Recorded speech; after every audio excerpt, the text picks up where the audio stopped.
বিষয় হচ্ছে যে কিছুক্ষণ আগে ঝুমুর মোড়ে আর্মির একটা র্যান্ডম চেকপোস্ট চলতেছিল, ওখানে সবগুলো গাড়িকে চেক করা হয়েছে, এর ভিতরে এই গাড়িটাও আসে।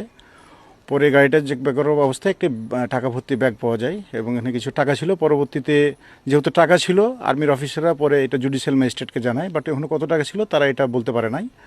তো জুডিশিয়াল ম্যাজিস্ট্রেটকে জানায়, জুডিশিয়াল ম্যাজিস্ট্রেট আসে, উনি কোর্ট পরিচালনা করেন। তারপর ওখানে দেখেন যে ওখানে 15 লাখ টাকা মতো ছিল।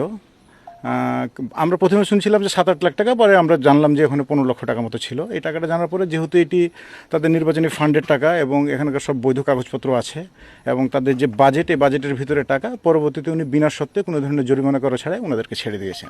কিন্তু বিষয় হচ্ছে যে আমরা বিভিন্নভাবে শুনতেছি যে ফেসবুকে এটা নিয়ে বিভিন্ন ধরনের তথ্যপত্র বা বিভিন্ন ধরনের সব মন গড়া তথ্যপত্র উপস্থাপন করতেছে, বাট আমার মনে হয় এগুলো সঠিক নয়। এখানে জুডিশিয়াল ম্যাজিস্ট্রেটের কাছে নিয়ে গিয়েছিল, জুডিশিয়াল ম্যাজিস্ট্রেট ওনাদের বক্তব্য শুনেছেন, ওনাদের কাগজপত্র দেখেছেন, তারপরে এটাকে বিনা ফাইনে বিনা সত্ত্বে ওনাদেরকে ছেড়ে দিয়েছেন।